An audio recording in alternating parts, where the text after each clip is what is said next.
this video. He hit a buzzer beater, saved thousands of lives. I wonder what this is about. Saving play. There's nothing else like it in basketball. One of the greatest plays ever. Oh, I remember watching this live too. This was amazing as well. Watching. I'm too old. I'm too young to ever watch this. A game-saving shot. I watched this live as well. This was amazing as well. But have you ever seen a life-saving play? Oh. This is McCall Riley, senior forward for the University of Alabama in the late 2000s, and he's playing in the SEC tournament. It's the biggest game of his life up to this point.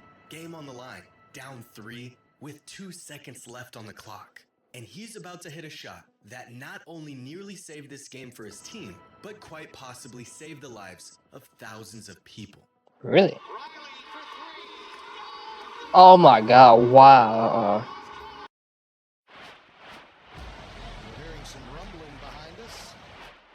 The building is rocking a bit. Situations like this, Dome Stadium is the best possible place that you could be. I hope you're right.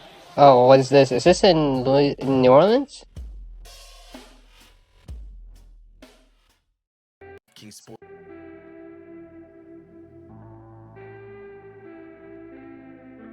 It's March 14th, 2008. It's day 2 of the SEC basketball tournament, and Mississippi State is up on Alabama by 3 points. Oh, this is in the Georgia Dome, so in Atlanta. Oh, my fault. Alabama's got to make something happen.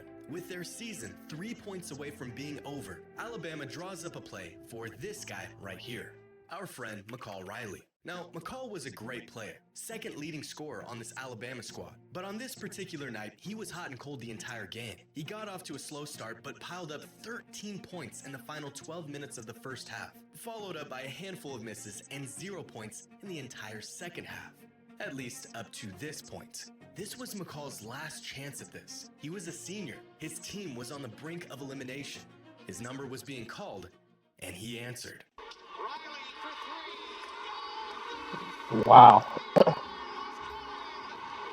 With their season on the line, McCall Riley rattles in a 3-point buzzer beater to send the game into overtime. The fans explode. Mississippi State is stunned. This game's going into overtime. But right as overtime tipped off, fans at home noticed that their TVs were becoming distorted. The broadcast signal of the game degrading and getting worse. In that moment, they had no idea what was going on.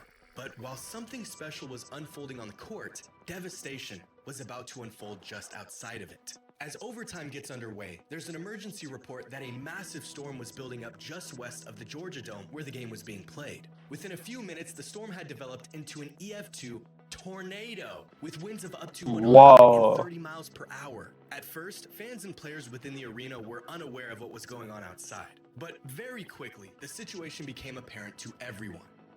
Mississippi State basket. She is fouled by Stewart. That's a block.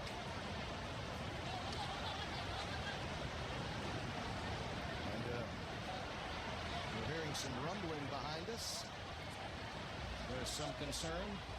The building is rocking a bit. The storm becoming so strong that it shook the arena and ripped through panels on the roof. Fans in attendance that night said it sounded like a freight train was ripping through the roof of the arena. Ben Hansborough, Mississippi State guard and brother of former Tar Heel and NBA player Tyler Hansborough, said he thought he was hearing a tornado or a terrorist attack. What? Which That's is crazy. quite an odd combination of guesses, but the man didn't know what was going on, cut him some slack. Officials had to stop the game as the tornado ripped past the arena and the surrounding downtown area. Fans quickly began to head for the doors, but the arena staff told them they needed to stay inside because outside it was far too dangerous to even try to get out of the building. And within a few minutes, the tornado had passed through, causing more damage than the staff and engineers on site had initially thought. It wasn't until later that weather services were able to track the path of the tornado and its destruction, where they came to the bleak realization that this tornado came within just 100 yards of the arena, wiping out Wow. everything in its path That's downtown, crazy. I ain't gonna lie. $500 million in damage. The worst realization came a couple days after, when a body was found amongst the debris of the tornado, proving that this was a fatal event.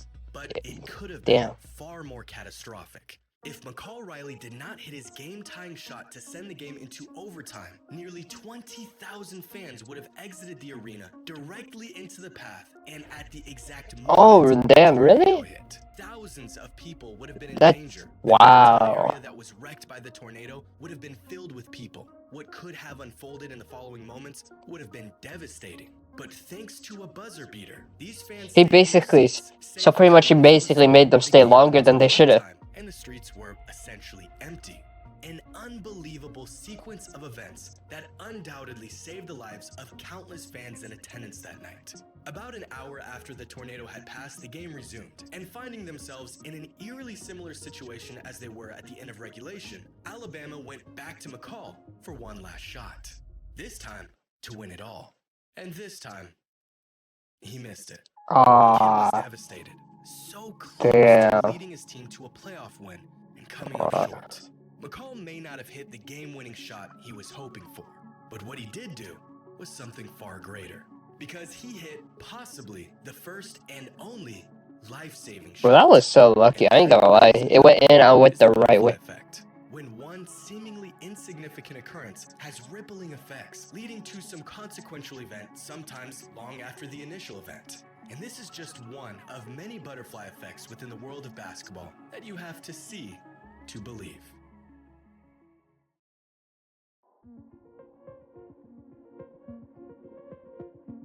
Nearly 5,000 miles away from the US, Serbia has grown to become a hotspot for basketball talent. Despite their love for soccer and relatively small population, their influence over the basketball world has been a remarkable feat over the last few decades. And among the countless young Serbian hopefuls looking to make a name for themselves in hoops, it would eventually be Darko Milicic, a player who didn't leave much of an impact on the court, who would inadvertently alter the story of basketball forever. Not by himself, but through a young kid who had no plans of even playing the sport. Back in 2006, Darko Milicic was beginning his 4th season in the NBA, and by this point, he had already been labeled as a huge draft bust. He had fallen out of the rotation in Detroit, the hype of him being a generational prospect had long wore off. And, well, it didn't help that the multiple Damn, he really after looking dead in the draft face. were That's pausing crazy. well ahead of schedule. On the court, he wasn't really able to offer the Pistons much at the time. But off the court, Darko had the opportunity to offer a fellow Serbian everything. That same year, Jay Smith, assistant coach of the University of Detroit Mercy, was looking for players to fill his roster. One of the players he had his sights on was a 6'6" forward out of Serbia named Nemanja. Smith offered the kid a scholarship, but moving across the world to play basketball in the US was a massive leap for the young prospect. He could take the scholarship and make the move, or he could stay in Europe and take a shot at a career in professional basketball. Uncertain about what decision he should make, Nemanja got in touch with a friend and fellow Serbian-born player who had already made a similar transition from his home country to play basketball in the States, Darko Milicic. Now, Milicic not only assured Nemanja that he should take the opportunity, he also took him into his home and gave him time to acclimate to American life without being on his own. And over the course of that season, their friendship grew. Nemanja would go to Pistons games, throw parties at Darko's house, and even had access to the resources Darko had gained in his time in the NBA. Darko had created an entry point to American basketball for Nemanja that otherwise wouldn't have existed. Unbeknownst to him, nearly a decade later, his generosity would aid another young Serbian prospect with his journey to the US. After finishing his college career, Nemanja played one season in the Premier Basketball League in the US before moving back home to play professionally in Serbia, where he played his last season in 2012. A relatively unremarkable career to most fans, but one that sparked inspiration in his younger brother, Nikola. Oh, Nikola wow. Jokic was always interested in basketball, but it was never really his calling. As we all know now, horses and horse racing are where his true passion lies. By the time Nikola had become a teenager, he was competing at the amateur level in horse racing, pursuing the sport as more than just a hobby. In interviews, Nikola has stated that growing up, racing was always a priority over basketball. Until he witnessed his brother's journey, his transition to the US, the connections he made, and the level he had reached in the sport, that for the first time, making a career out of basketball materialized into a possibility for a young Nikola Jokic. And so at 14 years old, Nikola made the decision to forego any aspirations of becoming a horse racer and put all of his efforts into basketball. Now 15 years, 3 MVPs, and an NBA championship later, turns out that was probably the right decision. If it wasn't for Darko opening his doors for an old friend from Serbia, Nikola's brother may have opted out of college in the States. He may have stayed home and pursued other interests, as his only real tangible avenue post-high school was at Detroit Mercy. He would have never made the difficult transition to America. His collegiate and pro career in hoops may have never happened. The inspiration he gave to his younger brother would have gone in a completely different direction, and we may have never gotten one of the greatest basketball players of all time. Leading up to the time he was drafted, and even recently, Darko has given words of wisdom, encouragement, and advice to Nikola Jokic, continuing to be a valuable friend to the Jokic family long after he helped Nemanja nearly 2 decades ago. After 10 years in the NBA, Darko Milicic retired a champion with 10 solid seasons to his name. He never shook the label as being the guy that shouldn't have been drafted 2nd overall in one of the greatest draft classes ever. And although he never gave fans quite what they were expecting coming into the league, he gave us something a whole lot better. One of the greatest players to ever touch a basketball.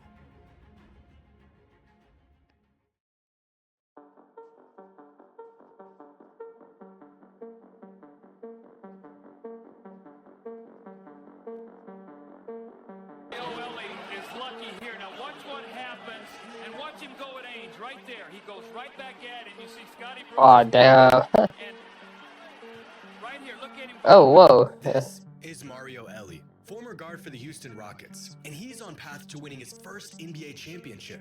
This is Danny Ainge, and he's not happy about it. But this second-round matchup between the Rockets and the Suns in the 1994 playoffs was heated right from the jump. Coming off a finals appearance in the previous season, the Suns were being pushed to the brink by a tough, up-and-coming Rockets team. The Suns took the first 2 games of the series, but in Game 3, Houston completely blitzed them in a 16-point blowout. But in the midst of these games, Well, that's 16 points of that blow. was taking place between Mario Elie and Danny Ainge. Tensions were building as the play got more and more physical. Oh, Neither whoa. of them willing to budge, leading to this moment towards the end of Game 3, an exclamation point on a blowout win. This was Mario's 3rd bucket of the entire game, and yet that didn't stop him from letting Ainge hear every single detail about it. But with the Rockets up double digits and time winding down, this game was far too out of reach for Ainge and the Suns to change the outcome. So instead, a few plays later, Ainge does something that would change the course of NBA history. This game is going to wind down to a whimper for Phoenix. Olajuwon putting the cherry on the Sunday. 118. Oh, whoa. Ainge just tried to rifle the ball in. And Oh, Ellie is mad. I wonder if he did. Well, that was a bit of an overreaction. In a moment of frustration, Danny Ainge decides, if I can't beat him, I'll just hurt him. The man zips a fastball right at Mario, hitting him directly in the face. He then proceeds to play it off like it was an accident. Ainge took the low road and beamed the guy when his guard was down. And this one decision changed the direction of this entire series. If the win in Game 3 didn't give the Rockets enough motivation, seeing their teammate get sniped by a notoriously dirty player was enough to get them going. Little did Ainge know, this decision would have much greater ramifications. Because watching all of this take place was this guy, Robert Horry, aka Big Shot Bob, aka the man with more rings than Michael Jordan.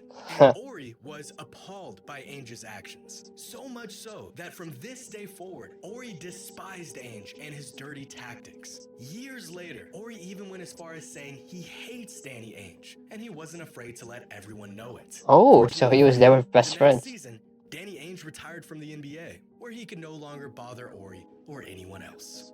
Until the Phoenix Suns hired him to be the assistant coach the very next season in 1996. But the changes within the Suns organization that year did not end with the coaching staff. They were also looking to part ways with their superstar, Charles Barkley. So on August 19th, 1996, just 3 months after Ainge's hire, Phoenix traded away Barkley to the Houston Rockets for Sam Cassell, Chucky Brown, Mark Bryant, and Robert Horry. 2 years after that fateful inbounds pass, the guy who Horry hated so much was now his coach. And as you might expect, this did not last very long. Despite their now professional relationship, Horry was not going to hide his feelings about Ainge. Practices were heated, games were even worse. And just 30 games into his time with the Suns, Horry's disdain for Ainge was put on full display for the world to see. On Sunday night, he did this. to his coach, Danny Ainge. In a moment infamously known as the towel throw, Robert Horry tosses a sweaty towel in Ainge, his coach's face, completely dismissing him in the process. Look at the disgust on Horry's face. He really did hate that man. And in that moment, there was absolutely nothing Ainge could do about it. What punishment could possibly be enough for such an action? After serving a 2-game suspension for the towel episode, Robert Horry was supposed to be back in the Phoenix uniform tonight. Instead, he's LA bound. 72 hours later, Robert Horry was no longer on the Suns. An unbelievable coincidence of a transaction, considering Ainge said the trade had nothing. Oh, no way. Now I see where this is going. I'm not gonna lie. Was traded to a young rising team in the Los Angeles Lakers, who signed Shaquille O'Neal and drafted Kobe Bryant just 6 months prior. And it was in LA where Horry would grow his legend as one of the biggest clutch shot makers in NBA history. So Danny Ainge really rejuvenated his career. That is crazy. And plays that solidified the legacies of both Shaq and Kobe during their three-peat. If Danny Ainge doesn't rifle a pass at Mario Elie, Robert Horry never grows to hate the man. There's no tension between the two of them. Horry never throws the towel, and he never gets shipped off to the Lakers, completely altering and very possibly preventing a three-peat championship run half a decade later. All of this because Mario Elie got a tough bucket and Ainge had to crash out in the final moments of a playoff game that was already decided. Years later, Robert was asked if he regretted throwing the towel or if he would change anything about that incident. A changed man, Robert said, yeah, of course. If he could do it all over again, he would have thrown a brick. And that is the butterfly effect. That's funny. So Actions spur a series of events that leads to something much, much bigger. wow, that was a great video as usual. I'm not